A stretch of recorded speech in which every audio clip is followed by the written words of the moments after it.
Hey there. I didn't mean for this to be an argument, but it seems like a lot of people have brought it up. So I want to kind of clarify my point and show exactly what I mean. Basically, I'm going to show how atheism invalidates what matters most to us. And the way I'm going to do this is I was talking with a gentleman, the Naked Atheist, on my video, and I'm just going to read off of our conversation, and this can show how I feel that atheism invalidates the things that matter most to us. And so I'm just going to use his commentary and then my response and whatnot. And I'm sorry if I don't know the Naked Atheist name, otherwise I'd use your name. So I'm sorry about that. But here you go. And this is him starting out. And he's quoting me here. My original point in this video is that atheism cannot ever validate what matters most to humans. It cheapens it. And he's quoting me there. And this is his response. I suppose it depends on what you value most. I value truth, and religion cheapens it. And this is where I respond. Do you value reflecting on intellectual truth more than you value the truth and the meaning and significance you find with your wife and family? I know I don't. He's married. This is the truth. And I'm talking about myself here. I'm a divorced single dad with 2 daughters, one of which I adopted when her biological father was in prison. I genuinely believe that I am doing the morally right thing by staying in their lives and being an active father and really trying to raise them right. I suffered hardships over this belief. Along with this being the morally right thing to do, I also find that it is meaningful. It gives me a reason to wake up each day beyond any selfish reason I could give myself. Atheism says that there is no ultimate morality and there is no ultimate meaning or purpose.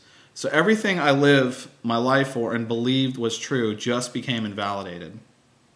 Do you realize how many people, especially parents and families, are out there making sacrifices and paying a price because they really believe that what they are doing is the right thing? They don't have to, they choose to. And because it's a whole lot easier to do the wrong thing, one must believe and be grounded that what they are in fact doing is the morally right thing to do. Because when you do the right thing, a lot of times there is a price to pay, and it doesn't happen overnight. That's why you have to believe what you're doing is right. Atheism invalidates all of this belief by saying there is no morally right thing to do. This speaks volumes to regular people out there who are not caught up in all of this intellectual fencing like you or I or you and some others.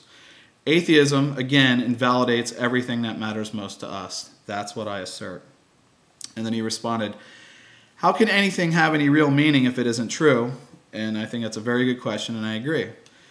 And here's my response. Do you really believe that there is no truth in the meaning and significance that you find in loving your wife and being a good husband?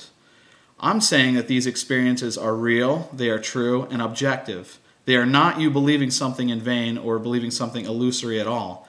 Atheism says these things are not real.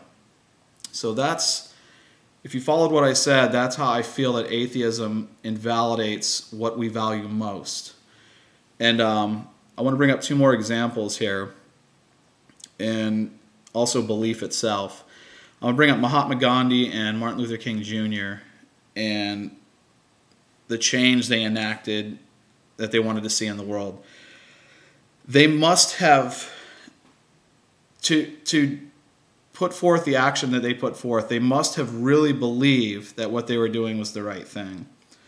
They paid a great price for that. It didn't happen overnight. You know, there was countless violence played against them. People died. They died themselves. I mean, Martin Luther King Jr. was shot over what he believed.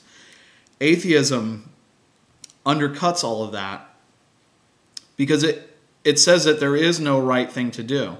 So the very thing they were reaching out for, the thing that they were holding on to through that whole struggle, of which we see the benefits of, atheism disconnects it. It says it's not there. And that's the big problem I have with it. And I think that's it. Well, okay, again, in all 3 of these examples, and because it's a whole lot easier to do the wrong thing, one must believe and be grounded that what they are in fact doing is the morally right thing. So that's pretty much all I have to say about that.